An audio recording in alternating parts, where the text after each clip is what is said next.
एक नया इतिहास लिखेंगे। साथियों नमस्ते, मैं हूं ज्ञानेश वाकुड़कर। आप देख रहे हैं लोक जागर इंडिया चैनल और आज हम खुल्लम खुल्ला बात करेंगे एक अलग विषय पर। एक बात मैं आपको थोड़ा सा दिल से कह रहा हूं, तहे दिल से कह रहा हूं कि आपने ये वीडियो नहीं देखा तो भी चलेगा, क्योंकि ये कोई बहुत बड़ी बात है ऐसा भी नहीं, और अगर चाहते हैं तो बहुत बड़ी बात हो भी सकती है भी। बात ऐसी है कि मैं पिछले हफ्ते में 8 दिन करीब 8-9 दिन पूना के एरिया में था। 2 दिन कांग्रेस के शिविर में था। वहाँ पे मेरा कविता का प्रोग्राम हुआ। उसके बाद में हमारे जो मित्र है पूना में ही, मतलब सिंहगढ़ के आगोश में, तो वहाँ पे संजय सिंगलवार जो है उन्होंने आनंदाचं घर इस नाम से एक रिसोर्ट लिया है चलाने के लिए, और बड़ा अलग तरीके का वानप्रस्थाश्रम वो उसको बोलते हैं। अलग कंसेप्ट है। आइए जाइए खाइए गाना गाइए डांस करिए, खुला है। बहुत अच्छी संकल्पना है। तो वहाँ पे भी 4 दिन मैं रहा हूँ और बहुत अच्छी तरह से पिछला एक हफ्ता मेरा गुजर गया। असल में मेरा ऑपरेशन हुआ था और हार्ट से संबंधित है वैसे तो वो कोई फिर भी ज़्यादा घबराने की कोई ज़रूरत नहीं है, बहुत गंभीर होने की भी ज़रूरत नहीं है। डॉक्टर ने बोला भी कि आपके हार्ट को क्या हो गया, कभी लोगों का हार्ट तो बड़ा मजबूत होना चाहिए। मैंने बोला नहीं, ऐसा करिए आप मेरा हार्ट भी निकाल लीजिए और दिमाग मेंदू भी निकाल लीजिए, ब्रेन भी निकाल लीजिए तो ज़्यादा अच्छा है। क्योंकि उन्होंने भी बोला था हंसते हुए कि आप ज़रा मोदी जी के खिलाफ बहुत ज़्यादा बोलते हैं तो वो ज़रा कम करिए। तो मैंने बोला, वो मजाक में बोला उन्होंने, उनका कोई मतलब वो मोदी जी के भक्त भी नहीं थे, लेकिन बोले आप बहुत जोश में बात करते हैं। और कई साथियों ने भी बोला था कि मैं बहुत जोश में आ जाता हूँ। तो ठीक है, कोई बात नहीं, मगर एक बात आपको ये बताना चाहूँगा, आजकल देश में बहुत बेहतरीन दौर चल रहा है। आप बोलेंगे इतने बुरे हालात में आप बेहतरीन दौर का कैसा क्या जिक्र कर सकते हैं। तो मुझे ये लगता है कि कुछ बुरे दिन जो है, बुरे दिन आने वाले थे, 14 से आ गए, 13 से आ गए, तो वो बुरे दिन का जो है बुराइयां अब धीरे धीरे कम होते जा रही है। लोगों के समझ में आ रहा है कि हमने कौन सी गंदगी को आइसक्रीम करके खाना शुरू कर दिया था। लोगों को ये समझ में आ गया है कि भगवान के नाम पे हमने कैसे कैसे शैतानों को अपने छाती पर बिठाया था, अपने पूजा घर में बिठाया था, अपने मन में बिठाया था, अपने दीवारों पे टांगा था। ये लोगों के समझ में आ रहा है। जनतंत्र के हत्यारे कौन है ये भी लोगों के समझ में आ रहा है। एक बात ये हो गई, और दूसरी बात यह है कि राजनीति में जो भी मतलबी लोग थे, जो भी कांग्रेस के हो, राष्ट्रवादी के हो, बीजेपी के हो, शिवसेना के हो, तो बीजेपी के लोगों से तो ज़्यादा हम अपेक्षा कर नहीं सकते। संघ के लोगों से तो छोड़ ही दीजिए अपेक्षा करना, क्योंकि वो देश को बर्बाद करने पर ही तुले हुए हैं। लेकिन जो जैसी एक इस देश की अगर हम बातें करें तो इस देश को बनाने में, अगर बिगाड़ने में भाजपा और संघ, ये 2 विचारधाराएं, तो मतलब 2 संगठनाएं और एक विचारधारा भाजपा संघ की, ये देश को बर्बाद करने पे तुली हुई है। इसमें कोई शक नहीं, इसमें कोई बदल होगा नहीं, इसमें कोई शक ही नहीं है। अब राजनीतिक तौर पे इस देश को बनाने में, कुछ सुधार करने में, या इस देश के बारे में कुछ सपने देखने में जो विचारधाराएं है, पॉलिटिकल समझ लीजिए, क्योंकि जो भी रिफॉर्मेशन करना है आपको वो पॉलिटिकल मंच से ही करना होगा, सत्ता के माध्यम से ही करना होगा। ऐसा जरूरी नहीं कि सत्ता रही तभी कर सकते हैं, ऐसा नहीं। कुछ बाबा साहब आम्बेडकर ने जो बोला था, राज्यकर्ता जमात बनो, इसका मतलब ये नहीं कि वहां जाके भ्रष्टाचार करो। बाबा साहब आम्बेडकर को भी हम सही तरीके से समझ नहीं पाए हैं। महात्मा गांधी को समझना तो बहुत दूर की बात है। क्योंकि मैं एक बात आपको फिर से, मेरा अपना ओपिनियन, आपको पसंद आए या नहीं आए ये बात अलग है, ये बात अलग है। ये हो सकता है कि मेरी बातों से आप 100% सहमत नहीं हो सकते, या कुछ % तक सहमत हो सकते हैं। मैं कोई इतना बड़ा विचारक नहीं हूँ, मैं कोई बहुत बड़ा कार्यकर्ता नहीं हूँ। मैं पॉलिटिकल कार्यकर्ता जरूर हूँ, सामाजिक कार्यकर्ता हूँ, साहित्यकार हूँ, और प्रमुखता से कवि हूँ। मैं सब कुछ छोड़ सकता हूँ, कविता को नहीं छोड़ सकता हूँ। और आखिरी सांस तक कविता मेरे साथ में रहेंगी, रहनी चाहिए। और मुझे ये भी मालूम है कि मैं पॉलिटिकल क्षेत्र में होने के बाद में कितना भी बड़ा, अगर मैं किसी भी बड़े पद पे गया होता तो भी वो जब तक मैं उस पद पे आसीन रहता तब तक मेरी इज्जत रहती, थोड़ा बहुत कुछ काम किया होता तो और कुछ दिन याद किया जाता था। लेकिन मैं ना गांधी से बड़ा बन सकता था, ना नेहरू से बड़ा बन सकता था, ना सम्राट अशोक से बड़ा बन सकता था। जब अब गांधी जी को लोग विलन बोलने लग गए, पंडित जवाहरलाल नेहरू जैसे महापुरुष को हमारे देश के प्रधानमंत्री और एक विचारधारा के लोग जो हर रोज कोसते हैं, उनको गाली दिए बगैर इन लोगों को खाना भी हजम नहीं होता है। ऐसी परिस्थिति है तो बहुत छोटा आदमी हूँ, इसलिए पॉलिटिकल भ्रम मेरे दिमाग में नहीं है। लेकिन सामाजिक विचारधाराओं की बात अगर हम करें, लेकिन एक बात सच है कि देश को बदलना है, कुछ हमें चित्र बदलना है, मानवता की सेवा करनी है, तो उसके निर्णय जो भी होंगे वो राज्य सत्ता के माध्यम से ही होंगे। इसलिए सत्ता में कौन बैठे, एक तो हमने जाना चाहिए, नहीं जाते हैं तो हमारे विचारों से मेल खाने वाली या मानवता का आधार इस पॉलिटिकल पार्टी को है, तो वही पार्टी सत्ता में होनी चाहिए। इसकी चिंता हम लोगों ने करनी चाहिए। वो पार्टी वाले अपने अपनी चिंता करेंगे, अपने अपने तरीके से प्रचार करेंगे। मैं इस मामले में बीजेपी को दोष इसलिए नहीं दूंगा, वो गुंडों की पार्टी होगी, इसमें कोई शक नहीं है।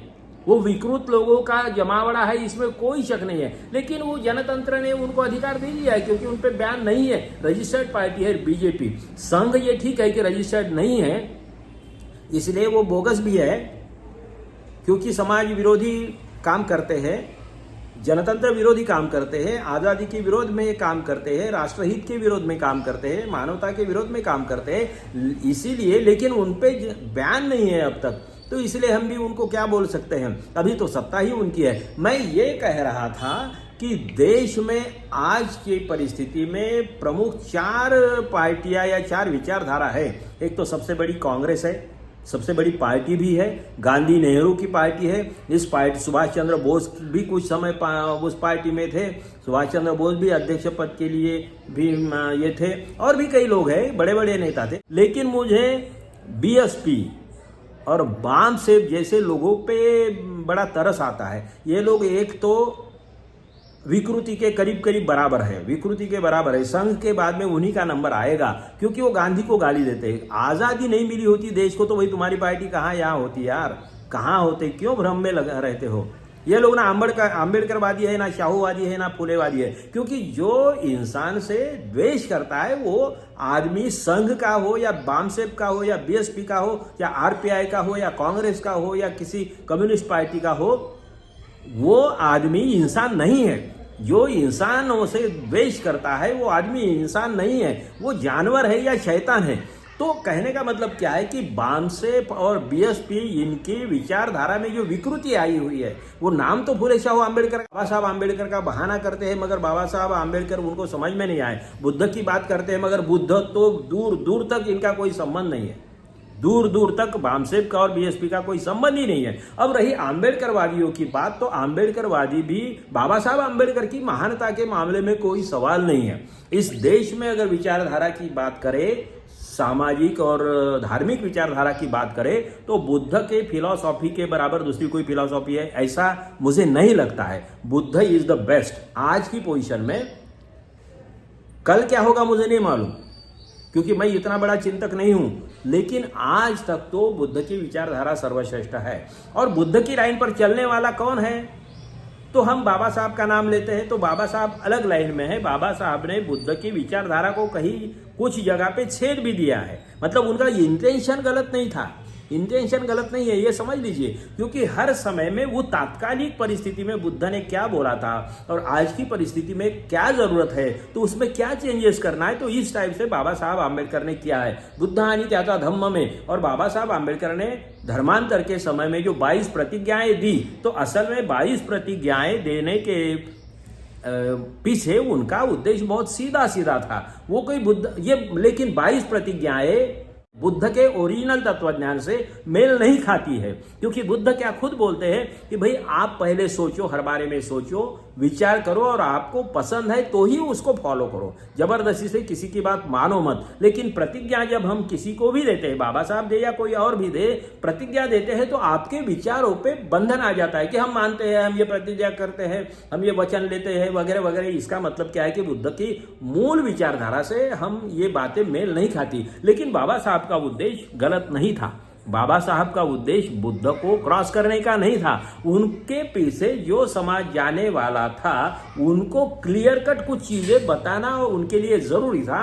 और हर आदमी जाएगा और बुद्ध तत्व ज्ञान का विचार करेगा और स्टडी करेगा और उसके बाद में बुद्ध धम्म स्वीकार करेगा, ये तो हो नहीं सकता। हालांकि बुद्ध धम्म स्वीकारना, ये ही बुद्ध यानी दीक्षा देना वगैरह वगैरह बातें जो है ना, मूल बुद्ध तत्व ज्ञान से मेल नहीं खाती है, क्योंकि वो भी तो अपनी बात थोपने वाली बात है। लेकिन खैर छोड़िए, उसमें हम नहीं जाते हैं। तो पॉलिटिकल बात कर रहे थे, तो कांग्रेस सबसे बड़ी पार्टी है, सबको लेकर चलने वाली पार्टी है, जनतंत्र में विश्वास रखती है, समता में विश्वास रखती है, मानवता में विश्वास रखती है।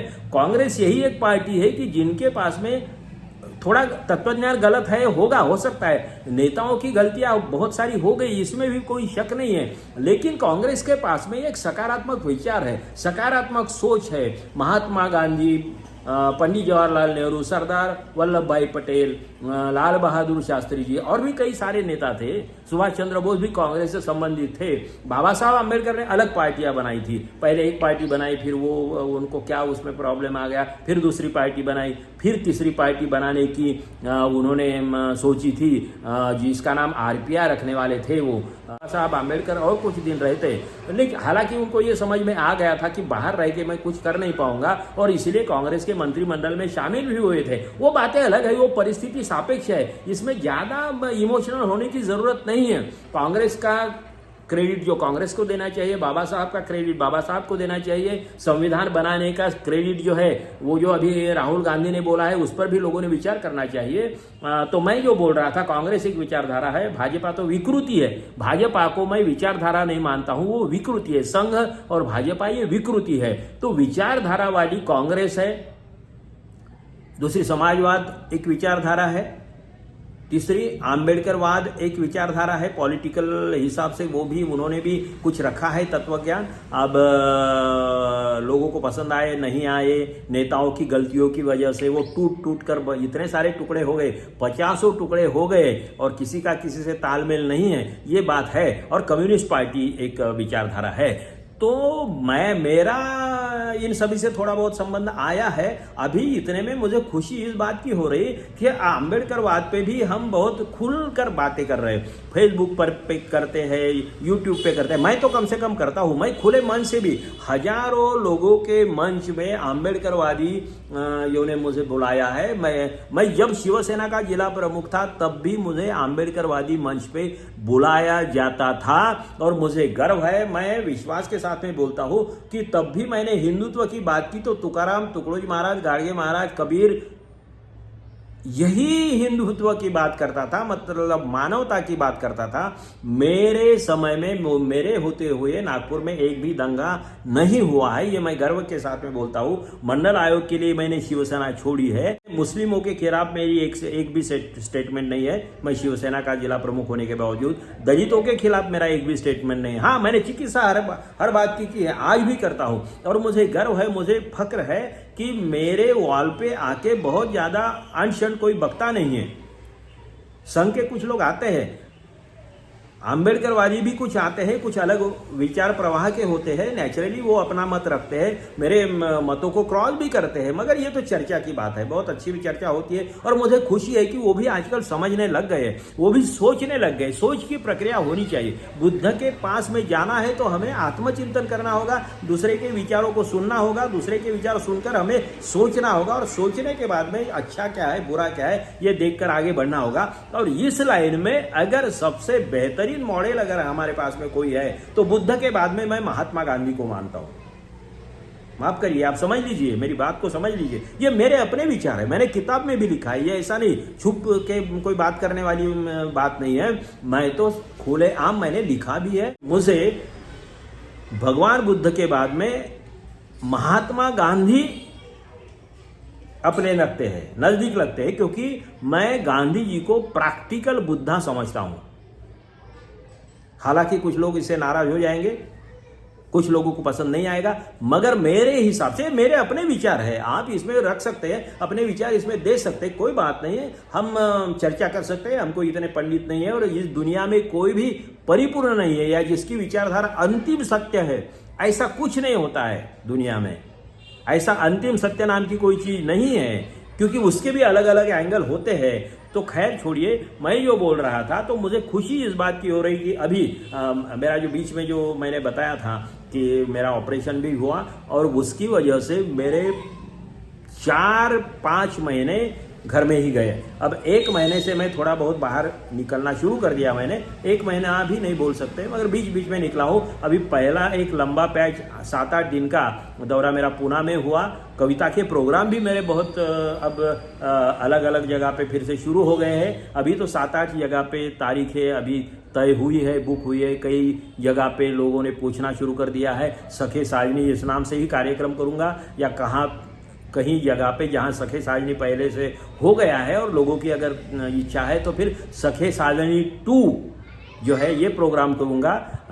तो करूँगा। फिर जाहिर तौर पे मैं हमारे लोक जागर अभियान के माध्यम से उद्याचा महाराष्ट्र कसा असावा, मतलब कल का महाराष्ट्र कैसा हो, इस विषय को लेकर भी पूरे महाराष्ट्र में हम अलग अलग जगह पे शिविर लेंगे, अलग जगह पे भाषण लेंगे और भी 2-3 प्रोग्राम हैं। और लोक संसद ये संकल्पना हम लोक जागर अभियान के माध्यम से कार्यान्वित करने वाले हैं। एक बात इस बीच में, मेरा ऑपरेशन, हार्ट का ऑपरेशन जो मैंने बोला था, हार्ट का ऑपरेशन हुआ, मतलब ये क्या बोलते हैं, एंजियोप्लास्टी हो गई है। वो तो आजकल कॉमन बात हो गई, हर आदमी को, हर जो भी कोई मिलता है, अरे यार मेरी भी हो गई, डरो मत, अरे यार मेरी भी हो गई, डरो मत। तो मुझे लगता है कि आजकल के दवाखाने वो हार्ट हमारे काटने के लिए ही बनाए गए या नहीं, ये मजाक में बोल रहा हूँ मैं। डॉक्टर लोगों का बहुत बहुत शुक्रिया। हमारे नितिन तिवारी साहब है जो वोखाट हॉस्पिटल के नितिन तिवारी, बहुत ही बढ़िया बेहतरीन डॉक्टर है। हंसते खेलते उन्होंने मेरा क्या क्या काटा, उन्होंने तो बोला कि हार्ट को ये किया है, मगर क्या और क्या क्या उन्होंने काट लिया मुझे नहीं मालूम, मगर बहुत हंसते खेलते। और ऑपरेशन थिएटर में भी हम हंसते, हंसी मजाक करते हुए, और जब बाहर निकला तब भी हंसी मजाक करते हुए बाहर निकला। तो मेरी बहू ने खुद बोला मुझे कि पापा बोले आप जब बाहर आए तो हमें लग रहा था कि आप जिस तरीके से मजाक कर रहे थे, और हमें लग रहा था कि आप नहीं हम ही बीमार है क्या। तो ये मजाक की बात है, लेकिन मुझे ये बहुत अच्छा समय रहा, बहुत अच्छा अनुभव रहा। और चर्चा भी हम सब आम्बेडकरवादियों को, हम सब कम्युनिस्ट लोग तो ज़्यादा चर्चा करते नहीं हैं, और वो उनकी विचारधारा में और प्रामाणिकता में, उनके विचारों में और कृति में ज़्यादा अंतर नहीं है। इसलिए इस कम्युनिस्टों का आभार हमने जताना चाहिए। आज नहीं कल उनका विचार भी फिर से, अगर उसमें कुछ गलतियां आई है और उसको सुधार लेते हैं तो डेफिनेटली कम्युनिज्म को भी बहुत अच्छे दिन आएंगे। अब गांधीवाद को बहुत अच्छे दिन आने वाले हैं। आम्बेडकरवादियों ने थोड़ा आत्मचिंतन करना बहुत जरूरी है, क्योंकि उनके पास में एक्शन प्रोग्राम कुछ नहीं है। बाबा साहब ने उस समय जो बोला है वो तात्कालीन कार्यक्रम था। आज के पोजीशन में बाबा साहब आम्बेडकर वही बातें लेके नहीं चलते थे। बाबा साहब आम्बेडकर ने खुद बोला था कि मुझे बाहर रह के मैं ज़्यादा कुछ कर नहीं पाऊंगा, इसलिए कांग्रेस के सरकार में वो मंत्री भी बने थे, और मंत्री बने थे और पार्लियामेंट अपना ये संविधान सभा में बाबा साहब आम्बेडकर को लिया था महात्मा गांधी ने, इसीलिए वो कुछ कर भी सके ना, नहीं तो क्या कर पाते थे।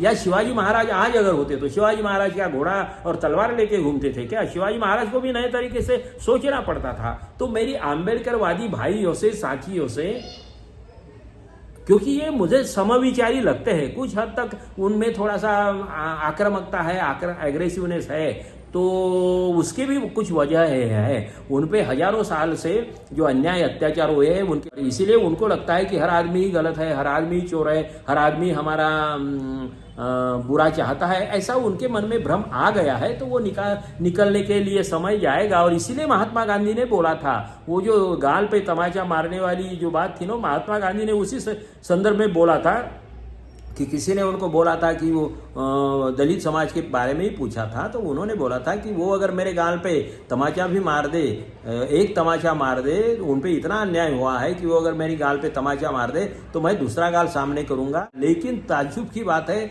और बड़ी बदकिस्मत वाली बात है कि आम्बेडकरी समाज ही इस बात को बहुत गलत तरीके से उछालता है। उन्हें समझ में ही नहीं आ रहा है कि आरएसएस उनकी सबसे बड़ी दुश्मन है, गांधी उनके दुश्मन नहीं है। गांधी जी नहीं होते तो आज़ादी मिलने को भी और समय लगता, और गांधी जी नहीं होते या लोकमान्य तिलक जैसे या और कोई लोगों के हाथ में सत्ता होती तो बाबा साहब आम्बेडकर को ना मंत्रिमंडल में जगह मिलती थी, ना संविधान सभा में जगह मिलती थी। और समझ लीजिए कुछ जोड़ तोड़ करके जीत भी जाते थे बाबा साहब आम्बेडकर, तो 299 मेंबर्स में अकेले बाबा साहब आम्बेडकर क्या कर सकते थे?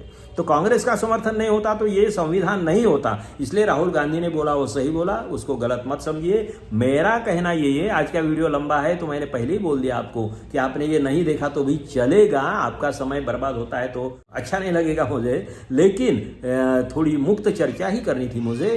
तो कविता के फील्ड में फिर से मैं आ चुका हूँ, महफिलें मेरी शुरू हो गई है, अब फिर जाऊंगा। अभी हमारे दोस्त एक कवि मित्र का अभी फ़ोन आया था पश्चिम महाराष्ट्र से, वो भी डेट मांग रहे थे। डेट अभी फाइनल नहीं हुई है, लेकिन मैं जाने वाला हूँ उनके पास में भी। अभी 6-7 कार्यक्रम तो अभी तारीखें तो बुक है ही, और कल भी एक प्रोग्राम है वर्धा में। और एक लोक जागर इंडिया चैनल मैंने शुरू कर दिया था 26 जनवरी को, और उसके बाद में मेरा ऑपरेशन हुआ नेक्स्ट मंथ ही, तो 1-1.5 महीना तो कुछ कर ही नहीं पा रहा था, मतलब फिर भी वीडियो बनाए थे। और वो भी अभी इसी महीने में 1 हफ्ते में टोटल मोनेटाइज हो जाएगा। मतलब जो 1000 सब्सक्राइबर्स और 4000 वॉच आवर्स का जो लिमिट है, कंडीशन है, तो वो भी कंप्लीट हो जाएगा, 1-2-4 दिन में ही हो जाएगा। मतलब इस महीने के एंड तक तो पूरा मोनेटाइज हो जाएगा। मैं आपसे उस मामले में तो नया वीडियो बनाऊंगा, लेकिन अभी कुछ हम यूट्यूब के बिजनेस पार्टनर जैसे बन गए हैं, वो ये कैटेगरी होती है उनकी, तो उसमें तो है ही। तो इसलिए आप जाइए, ज्वाइन कर, आज आप अभी ज्वाइन कर सकते हैं। मतलब सब्सक्राइब करने के लिए पैसे नहीं लगते, लेकिन ज्वाइन अगर करना है तो अलग अलग उसमें कैटेगरीज है, अलग अलग सेगमेंट्स है, उसमें ज्वाइन करके आप हमें मदद कर सकते हैं। इस पर अलग से वीडियो आ जाएगा। तो कहने का मतलब ये है कि हम लोग इस बात को समझ लें कि हमारा देश संविधान के मुताबिक चलेगा। संविधान सबका है। संविधान बनाने के टीम के सेनापति बाबा साहब आम्बेडकर थे। इस देश की आज़ादी की लड़ाई जो हुई उसके सेनापति महात्मा गांधी थे। इस देश में सर्वधर्म समभाव की सरकार रहेगी, ना किसी धर्म की सरकार रहेगी।